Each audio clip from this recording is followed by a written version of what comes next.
اگر آپ نے چاہ میں کوئی کسر نہیں چھوڑی مگر آپ کا ساتھی پھر بھی خوش نہیں تو اسے آزاد کر دیں، جائے اور ڈھونڈے آپ سے بہتر۔ یقین کیجئے محبت ٹھکرانے والے کی طرف محبت کبھی لوٹ کر نہیں دیکھتی۔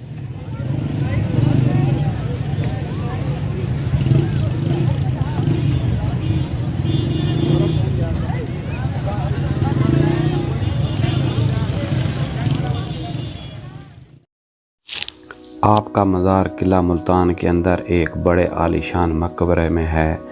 اصل میں یہ مقبرہ غیاث الدین تغلق نے شیخ بہاؤالدین زکریا کے قریب دفن ہونے کی آرزو میں اپنے لیے تعمیر کرایا تھا، لیکن اس نے دہلی میں وفات پائی اور وہیں دفن ہوا۔ اس کے بیٹے سلطان محمد بن تغلق نے یہ روضہ شیخ رکن الدین عالم کی تدفین کے لیے دیا۔ اس دربار کی بلندی 100 فٹ کے قریب ہے، لیکن چونکہ اس کی بنیاد ہی 50 فٹ کے قریب بلند ہے، اس لیے یہ عمارت بہت اونچی ہو گئی ہے اور 30 میل سے صاف نظر آتی ہے۔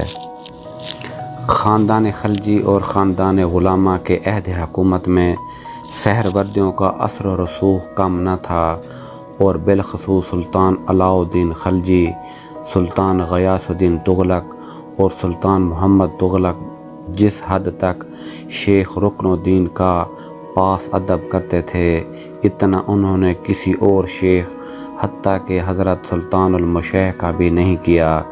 شیخ رکن الدین عالم یہ اثر خلق خدا کو فائدہ پہنچانے کی خاطر استعمال کیا۔ مثلاً جب آپ سلطان علاء الدین خلجی کے عہد حکومت دہلی میں تشریف لائے تو جس روز آپ آئے اس روز بادشاہ نے 2 لاکھ تنکے آپ کی نظر کیے، اور پھر جب آپ دہلی سے رخصت ہونے لگے تو 5 لاکھ تنخواہ دیا۔ آپ کو یہ رقمیں جس روز ملی اسی روز آپ نے خلق خدا میں تقسیم کر دی۔ شیخ رکن الدین کی وفات 1334 عیسوی میں ہوئی۔ سیر العارفین میں لکھا ہے کہ وفات سے 3 ماہ پہلے آپ نے گوشہ نشینی اختیار کر لی تھی، فقط نماز کے لیے حجرہ سے باہر آتے۔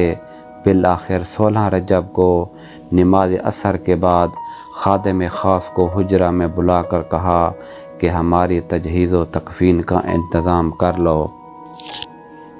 اسی روز آپ نے نماز عصر کے لیے حجرہ سے باہر نہیں آئے بلکہ امام کو بلا کر حجرہ کے اندر ہی نماز پڑھی۔ نماز کے بعد آپ نے نوافل کے لیے سر سجدہ میں رکھا اور اسی حالت میں خالق حقیقی سے جا ملے۔ انا للہ و انا الیہ راجعون۔